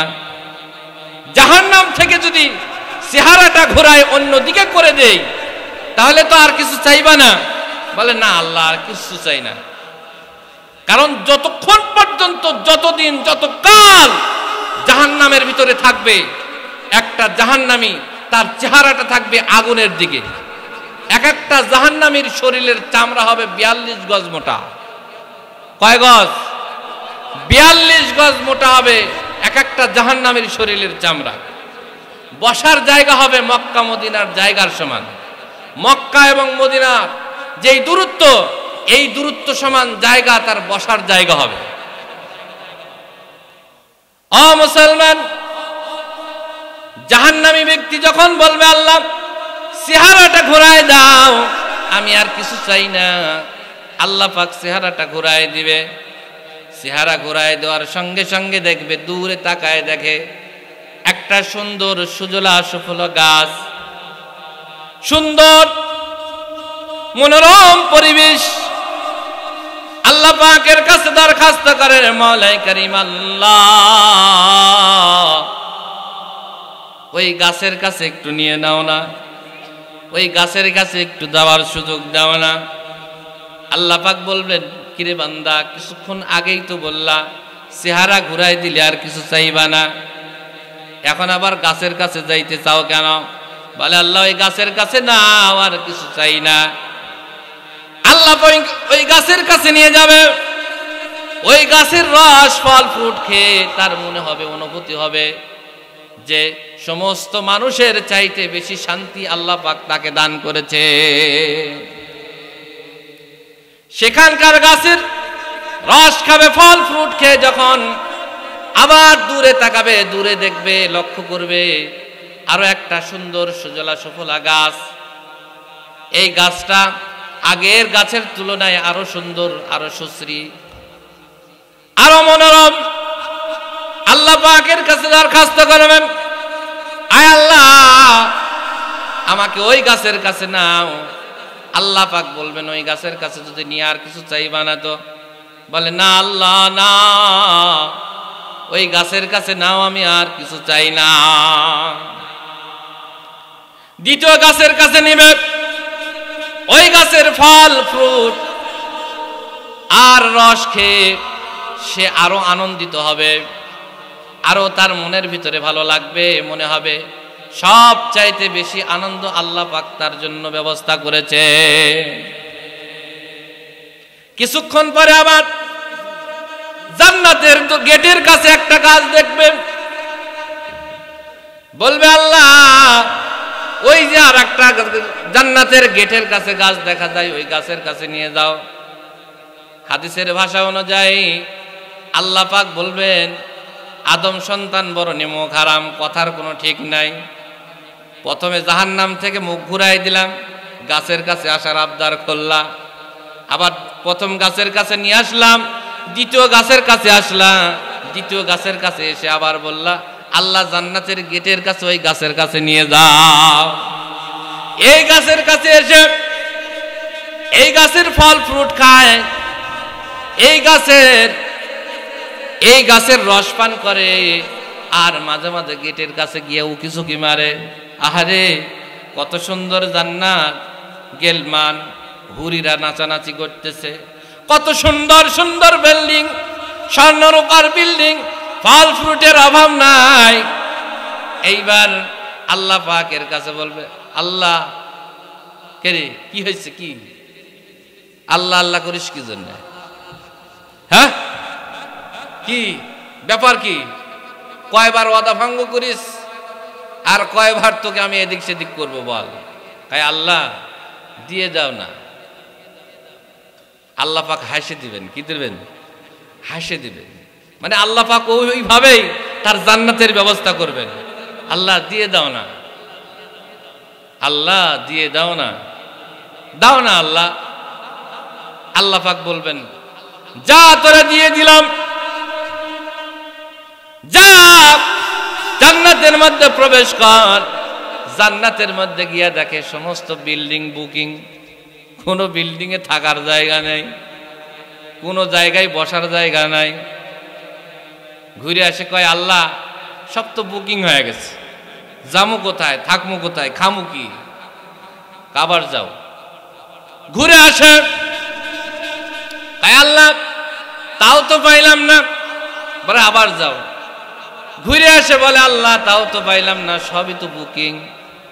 আল্লাহ পাক এইবার ওই শেষ সময় যেই জান্নাতে যাবে তার হৃদয়ের মধ্যে একটি চাহনি পয়দা করে দেবেন, বলবেন, বান্দা এবার চাইতে থাকো। বান্দা এবার চাইবে, আল্লাহ 10 তলা বিল্ডিং দাও, হুর দাও, গেলমান দাও, ফল ফ্রুট দাও, বাগান বাড়ি দাও, গাড়ি দাও, যা মনে চায় সব কিছু যখন চাবে। আমাদের দেশের ভাড়াটিয়া আছে না বাজান, ওয়াজ কি বন্ধ করে দেব? কথা যে বলতেছেন না, ভাড়াটিয়া আছে না, ঢাকা শহর বেচলার আছে না, এই বেচলা এক বাড়ি থেকে বাইর করে দেয়, টান টুপলা লিয়ে, কাঁথা বালিশ খাট পালং লিয়ে আর এক বাড়ি যা উঠে। তো বাড়িতে উঠতে হলে তো আগে জায়গাটার স্পেসটা ঠিক করতে হয়, রুম ঠিক করতে হয়, হয় কি হয় না? নাকি রুম না ঠিক করে আগেই জিনিসপাতি নিয়ে দৌড়াদৌড়ি করে? আল্লাহ পাক দিয়েছে বাড়ি, দিয়েছে গাড়ি, দিয়েছে হুর, দিয়েছে গেলমান, সব কিছু দিয়েছে, কিন্তু যাওয়ার জায়গা নাই, থাকার জায়গা নাই। নিয়ে যাইবে কোথায়? আল্লাহ পাক বলেন, বান্দারে তোর যেহেতু জায়গা নাই, আমি আল্লাহ রাব্বুল আলামিন যা তোকে একটা জায়গা বানাই দিলাম, এই জায়গাটা হলো 10 দুনিয়ার চাইতে বড়। 10 দুনিয়ার সমান একটা জান্নাত আল্লাহ রাব্বুল আলামিন বান্দাকে দিয়ে দিবেন, যে মাত্র একটু যাররা পরিমাণ ঈমান রেখেছে, শিরক করে নাই। ও মুসলমান, আমি আমার ওয়াজের ইতি টেনে দেব। সমস্ত জান্নাতবাসীরা যখন জান্নাতের মধ্যে প্রবেশ করবে, প্রত্যেকটা জান্নাতীর জন্য 70টা করে হুরি হবে। কয়টা? কয়টা? কয়টা? জোরসে বলো, আর জোরে। ঘুমাইছে নাকি? যুবকরা বলেন তো, কয়টা? কয়টা? জোরসে বলো। মরা মরা ভাত খাট নাই একজন, চা খায় আসতে পারতেন একটু। মুসলমান, 70টা হুরি, এত সুন্দর, এত সুশ্রী। তাদের শরীরের বাহ্যিক দিক থেকে যদি তাকাও, বাহির থেকে যদি তুমি দৃষ্টি দাও, তাদের হাড়ের মগজ পর্যন্ত দেখা যাবে। সুবহানাল্লাহ বলবেন না? এমন সুন্দর সুশ্রী হুরিরা, 70টা হুরি একজন আর একজনের হাত ধরিয়া আপন আপন জান্নাতি স্বামীকে মাঝখানের মধ্যে নিয়া ডান্স দিতে থাকবে, নৃত্য পরিবেশন করতে থাকবে, আনন্দ করতে থাকবে। পয়গম্বর সাল্লাল্লাহু আলাইহি ওয়াসাল্লাম বলেন, এই সময় জান্নাতের ভিতরে একটা সাউন্ড শুরু হবে, মিউজিক্যাল সাউন্ড, বাদ্যের সাউন্ড, ঢোলের সাউন্ড, যেই সাউন্ড পৃথিবীর কোনো বাদ্যযন্ত্রওয়ালা তৈরি করতে পারে নাই, কোনো বাঁশিওয়ালা তৈরি করতে পারে নাই, কোনো গিটারওয়ালা তৈরি করতে পারে নাই, কোনো টুনটুনিওয়ালা তৈরি করতে পারে নাই, কোনো ডাব সেটওয়ালা তৈরি করতে পারে নাই। আল্লাহ রাব্বুল আলামিন, আল্লাহর পয়গম্বর সাল্লাল্লাহু আলাইহি ওয়াসাল্লাম বলেন, জান্নাতের মধ্যে একটা গাছ হবে, যেই গাছের নাম হবে শাজারায়ে তুবা। এই গাছের উপর দিয়া হালকা হালকা মৃদু মৃদু বাতাস বইতে থাকবে। এই বাতাসটা যখন ওই গাছের পাতার সাথে লাগবে, একটা পাতা আর একটা পাতার সঙ্গে বাড়ি খাইয়া আল্লাহ পাকের কুদরতি সাউন্ড নির্গত হইতে থাকবে। এই সাউন্ডটা যখন, এই বাজনাটা যখন, এই সুরটা যখন জান্নাতি হুরিদের কানের মধ্যে পৌঁছবে, জান্নাতি হুরিরা মাজা দোলাইতে থাকবে আর ডান্স দিতে থাকবে। কি করতে থাকবে? ডান্স দিতে থাকবে, আপন আপন স্বামীকে খুশি করতে থাকবে। এই সময় শুধু ডান্স দিবে না, তারা একটা গানও বলবে। বলবো গানটা? তারা একটা গান বলবে, নাহনুল খালিদাতু, নাহনুল খালিদাতু ফালা নাবিদু, অনাহনুন নাইমাতু ফালা নাবাসু, অনাহনুর রাজিয়াতু ফালা নাসকাতু, তুবা লিমান কানা লানা ওয়া কুন্না লাহু। এই হুরিরা বলবে, ও আমার প্রাণের স্বামী, আমাদেরকে আল্লাহ পাক তৈরি করেছে, কখনো আপনার কাছ থেকে দূরে সরে যাব না। আমাদের মা বোনেরা রাগ করবেন না, স্বামী যদি একটু ধমক দিয়ে কথা বলে, এক সপ্তাহের মধ্যে, এক সপ্তাহের মানে ধর্মঘাট ঘাটে। কি ঘাটে? ধর্মঘাট ডাকে। স্বামীর ভাত খাবো না, স্বামীর আদেশ মানবো না, স্বামী যদি বাঁচতে চাও বাড়ি ছেড়ে চলে যাও। আছে না নাই? এবার আমি কি অবাস্তব কথা বলছি চাচা? নাহনুল খালিদাতু ফালা নাবিদু, আমরা কোনোদিন আপনার কাছ থেকে দূরে চলে যাব না। আপনার আপনি কখনো আপনার সেবা যত্ন থেকে আমরা কখনো প্রত্যাবর্তন করব না। অনাহনুন নাইমাতু ফালা নাবাসু, আমাদেরকে আল্লাহ পাক এমন পদার্থ দিয়ে বানাইছেন, আমাদের শরীরের মধ্যে কোনো বৃদ্ধিও হবে না, আমরা কখনো বুড়া হব না, আমাদের শরীরের মধ্যে কোনো পরিবর্তন আসবে না। অনাহনুর রাজিয়াতু ফালা নাসকাতু, আমরা সর্বদাই আপনার উপর খুশি থাকব, আপনি যা চাইবেন আমরা তাই করব। ব্লুটুথ থাকবে, কি থাকবে? এই ব্লুটুথ বুঝেন চাচা? ব্লুটুথ বুঝেন? চাচা বুঝে না, কিন্তু ইয়াং জেনারেশন যারা আছে এরা ব্লুটুথ বুঝে কি বুঝে না? শেয়ারেট বুঝে কি বুঝে না? মেসেঞ্জার বুঝে কি বুঝে না? ব্লুটুথ থাকবে, কি থাকবে? আল্লাহ পাক জান্নাতি হুরি আর জান্নাতবাসীদের কলবকে এক করে দিবেন। জান্নাতবাসী যা চাবেন সাথে সাথে সেটা ব্লুটুথের মাধ্যমে হুরিদের কলবের মধ্যে পাস হয়ে যাবে, যে আমার স্বামী এইটা চাচ্ছে, আমার স্বামী এখন এটা চাচ্ছে। স্বামীর মন অনুযায়ী চলতে হবে। তবে একটা কথা, আমার যে সমস্ত মা বোনেরা স্বামীর সেবা করে একসাথে জান্নাতে যাবে, সেই স্ত্রী সেই মা জান্নাতি হুরিদের সর্দার হবে। সুবহানাল্লাহ বলে। এইরকম মা আমাদের সমাজে আছে না নাই? সবাই কি স্টার জালসা মার্কা? সবাই কি জি টিভি মার্কা? কিছু মা আছে হযরত খাদিজার অনুসারী আছে না নাই? হযরত ফাতেমার অনুসারী আছে না নাই? সেই মায়েরা হুরিদের লিডার হবে। কি হবে? লিডার হবে। সে হবে সবচেয়ে বেশি সুন্দরী। সে হবে কি? সবচেয়ে বেশি সুন্দরী।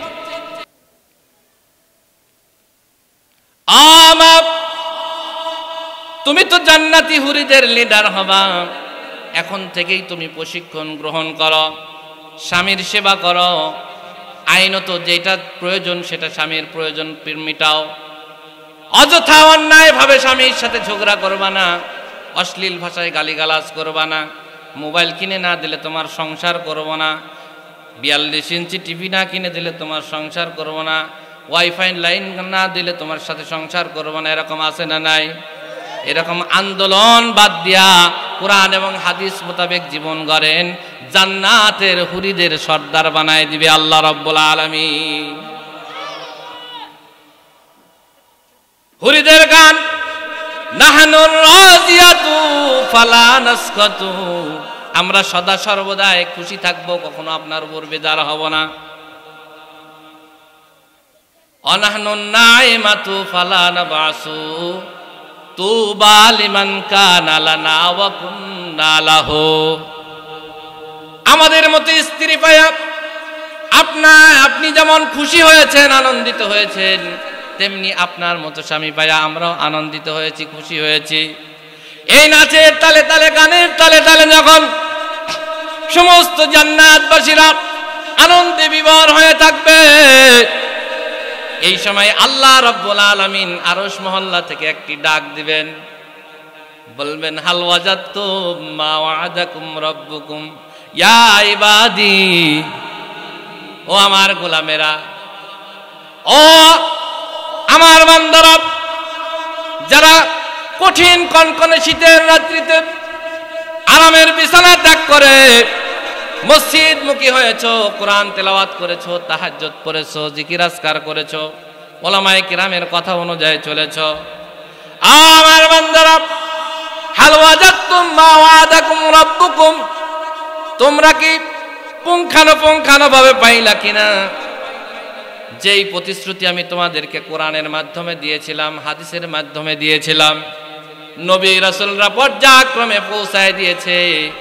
এই জান্নাতের নাজ নিয়ামত তোমরা পুঙ্খানুপুঙ্খানুভাবে পাইলা কিনা? একদল সাধারণ মানুষ, যে কিনা আলেম না, কোন বুজুর্গ না, কিন্তু 5 ওয়াক্ত নামাজ জামাতের সাথে পড়েছে, উলামায়ে কিরামের সাথে ভালো সম্পর্ক রেখেছে, এই সমস্ত ব্যক্তিরা বলবে, ওয়াজাদনা ইয়া রাব্বানা মা ওয়া'আদতানা, আয় আল্লাহ তুমি যেই প্রতিশ্রুতি দিয়েছিলেন কোরআন হাদিসের মাধ্যমে আমরা তা পুঙ্খানুপুঙ্খানু পেয়েছি, আমাদের আর কোনো কিছুর প্রয়োজন নাই। ঢাকা শহরে সাভার এরিয়ার ভিতরে একজন বেচারা ফকির সারাদিন ভিক্ষা করে 500 টাকা পায়। কয় টাকা?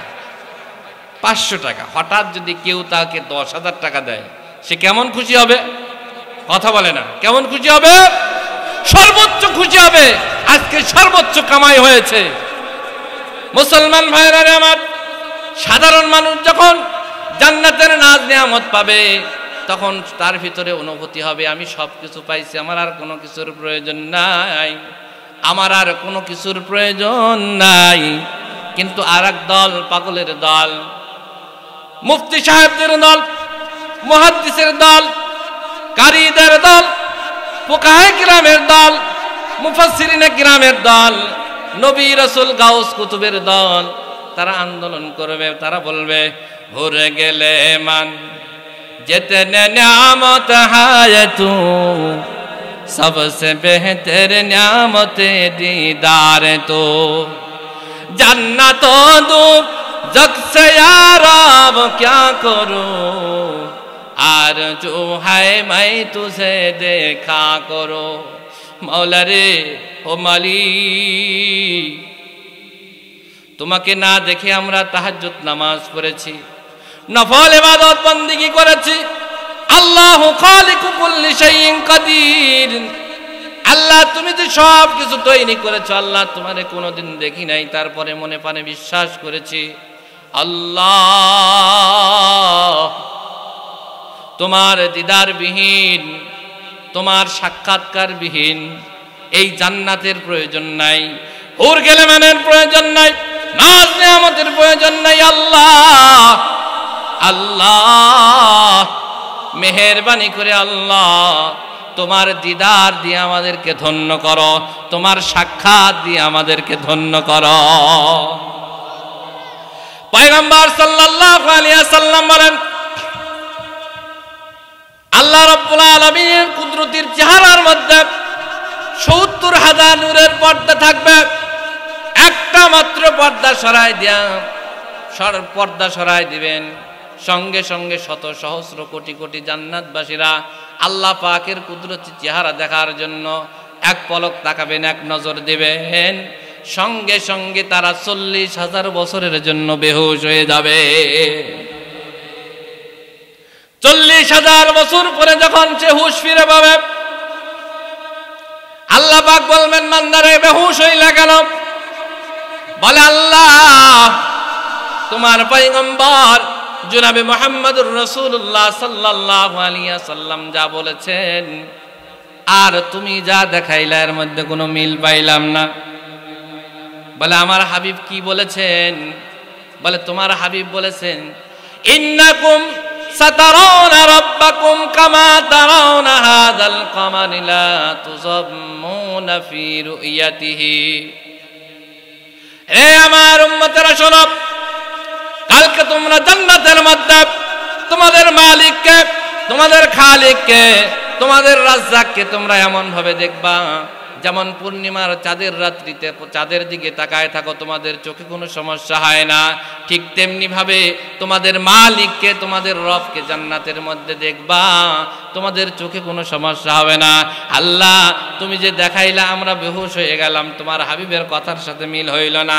আল্লাহ পাক বলবেন হ্যাঁ বান্দা, আমার হাবিব জনাবে মুহাম্মদুর রাসূলুল্লাহ সাল্লাল্লাহু আলাইহি ওয়াসাল্লাম ঠিকই বলেছেন। আমার নূর হলো দুইটা, একটা হলো নূরে জালালি আর একটা হলো নূরে জামালি। একটা প্রকাশ করেছি সূর্যের মাধ্যমে, একটা সেকেন্ডের জন্য তাকাইতে পারো না, আর একটা প্রকাশ করেছি চাঁদের মাধ্যমে। চাঁদের দিকে সারা রাত তাকায় থাকলে তোমাদের চোখে কোনো সমস্যা হয় না।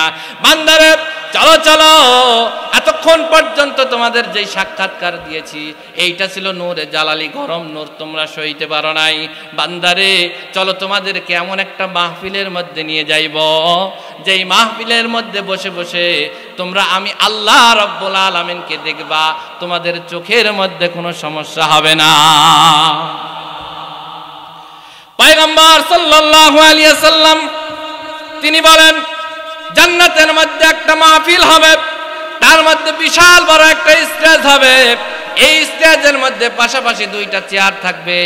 একটা চেয়ার হবে প্রধান সভাপতির জন্য, সভাপতি হবেন লা ইলাহা ইল্লাল্লাহ। আর একটা চেয়ার থাকবে প্রধান অতিথির জন্য, প্রধান অতিথি হবে মুহাম্মাদুর রাসূলুল্লাহ সাল্লাল্লাহু আলাইহি ওয়াসাল্লাম। পয়গম্বর সাল্লাল্লাহু আলাইহি ওয়াসাল্লাম বলেন, এই মাহফিলের কার্যক্রম শুরু করতে গিয়া সর্বপ্রথম আল্লাহ রাব্বুল আলামিন হযরত ইসরাফিল আলাইহিস সালামকে ডাকবেন। ইসরাফিল আলাইহিস সালামকে বলবেন, ও ইসরাফিল, তুমি তো নূরের তৈরি, আবার মাটির তৈরি বান্দারা তোমার সুললিত কণ্ঠ কোনোদিন শুনে নাই। এই মাহফিলের উদ্বোধনমূলক তুমি আমার হামদে বারি তাআলা তেলাওয়াত করে শোনাও।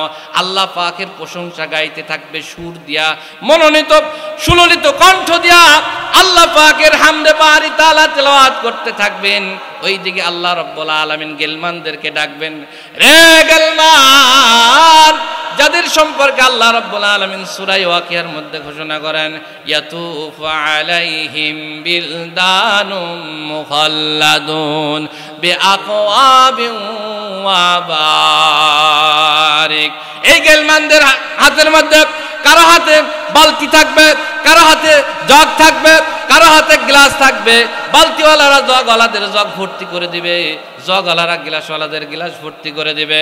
গ্লাসওয়ালারা যখন জান্নাতবাসীদের হাতের মধ্যে এই পেয়ালাটা পৌঁছায় দিবেন, শরাবে তহুরের পেয়ালা, এক ফোঁটা যখন জিহ্বার মধ্যে পড়বে, আর উপর দিক থেকে হযরত ইসরাফিল আলাইহিস সালামের সুললিত কণ্ঠে আল্লাহ পাকের হামদে বারি তাআলা, সমস্ত জান্নাতবাসীরা আল্লাহ পাকের প্রেমে টালমাটাল হয়ে যাবে। আল্লাহ রাব্বুল আলামিন তার প্রেমে সমস্ত জান্নাতবাসীরা টালমাটাল হয়ে যাবে। হযরত ইসরাফিল আলাইহিস সালামের হামদে বারি তাআলা যখন শেষ হয়ে যাবে, এই সময়ে আল্লাহ রাব্বুল আলামিন হযরত দাউদ আলাইহিস সালামকে ডাকবেন। সালামকে ডেকে বলবেন, রে দাউদ, আমার হাবিবের উপর নাজিল করা কোরআন থেকে সূরা তাহা তেলাওয়াত করে শোনাও।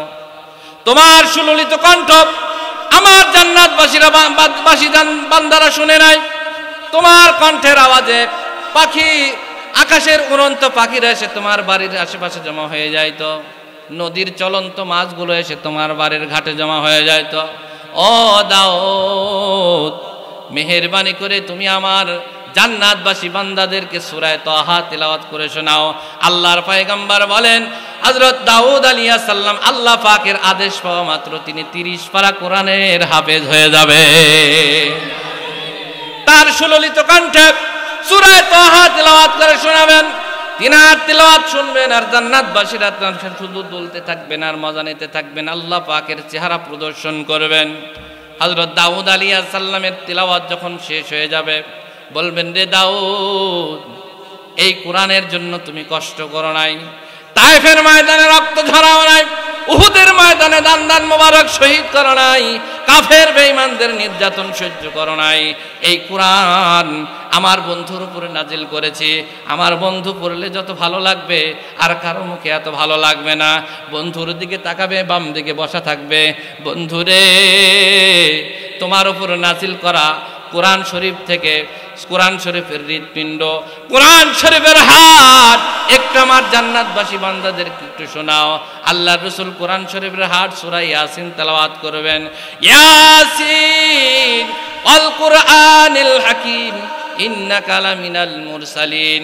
এরকম পড়তে পড়তে যখন শেষ হয়ে যাবে, ওই সময় পয়গম্বর সাল্লাল্লাহু আলাইহি ওয়াসাল্লাম বলেন, আল্লাহ রাব্বুল আলামিন বলবেন, এই কোরআন হলো আমার ভাষা, এই কোরআন হলো আমার ভাষা, এই কোরআন আমার জবান, আমি লৌহে মাহফুজ থেকে তোমাদের জন্য নাজিল করেছি। এই কোরআন আমি পড়লে যত ভালো লাগবে আর কারো মুখে এত ভালো লাগবে না। পয়গম্বর সাল্লাল্লাহু আলাইহি ওয়াসাল্লাম বলেন, জান্নাতের মধ্যে আল্লাহ রাব্বুল আলামিন সূরা রহমান তিলাওয়াত করবেন। আমরা তো দুনিয়ার বুকে পড়ি, আর রহমান আল্লামাল কুরআন খালাকাল ইনসান। পয়গম্বর সাল্লাল্লাহু আলাইহি ওয়াসাল্লাম বলেন, আল্লাহ রাব্বুল আলামিন জান্নাতের মধ্যে মাকাদে সিদকের মাহফিলের মধ্যে বসে পড়বেন, আনার রহমান ও গোলামেরা, আমাকে যারা না দেখে রহমান রহমান করতা, রহিম রহিম বলে জপতা, আমি সেই রহমান। আনার রাজ্জাক, আমি সেই রাজ্জাক।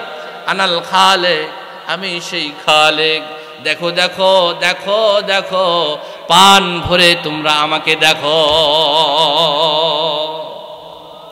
এই মাকাদে সিদকের মাহফিলের মধ্যে বসার ইচ্ছা কার কার আছে একটু হাত তুলে দেখায়। লাম ইয়ালিদ ওয়া লাম ইউলাদ ওয়া লাম ইয়াকুল লাহু কুফুয়ান আহাদ। আল্লাহুম্মা আনতাস সালাম ওয়া মিনকাস সালাম, তাবারাকতা ইয়া যুল জালালি ওয়াল ইকরাম। রব্বানা ظلمنا أنفسنا وإن لم تغفر لنا وترحمنا لنكونن من الخاسرين. ربنا تقبل منا إنك أنت السميع العليم وتب علينا إنك أنت التواب الرحيم. हाय खुदाए पाक रहमान रहीम, काजी हाजा तो वहाब करीम। हम गुनाहगार और तू गफ्फार है, हम भरे ऐबों से तू सत्तार है। हर घड़ी दे नेको तू तैयार है, जो न मांगे उससे तू बेजार है। बेफिदर फर जिंदा पैदा वो कुनात, तिफलेरा दर महद गोया वो कोना। ऐ मौला करीम अल्लाह, ओ मालिक, ধামরাই উপজেলার শ্রীরামপুর গ্রামের এই মাহফিলের স্টেজে বসে তোমার শাহী দরবারে টেলিফোন লাগাইলাম রে মাওলা। ও মাওলা, পৃথিবীর সমস্ত পশু পাখি ঘুমায় গেছে, অফিস আদালত বন্ধ হয়ে গেছে। আল্লাহ, তোমার গোলামেরা, তোমার বান্দারা কুরআন হাদিসের মহব্বতে আল্লাহ সময়কে কুরবানি করে আল্লাহ দিনের মজলিসে বসে আছে মাগফিরাতের আশায়। আল্লাহ, এখানে বসে যারা আমিন আমিন করছে আল্লাহ সবাইকে মাফ করে দাও। আল্লাহ, জান্নাতুল ফিরদাউস দান করো। আল্লাহ, মাকাদে সিদকের মেহমান বানাও। আল্লাহ, জাহান্নামের আসামি বানায়ো না, কবরের সাপ পোকামাকড়ের খোরাক বানায়ো না। ও মৌলা আল্লাহ, কবরের আযাব আমরা সইতে পারবো না, সাপ বিচ্ছুর কামড় আমরা সইতে পারবো না রে মৌলা। আল্লাহ, মেহেরবানি করে আল্লাহ তুমি কুদরতি ভাবে আমাদেরকে জান্নাতের অধিবাসী বানাও।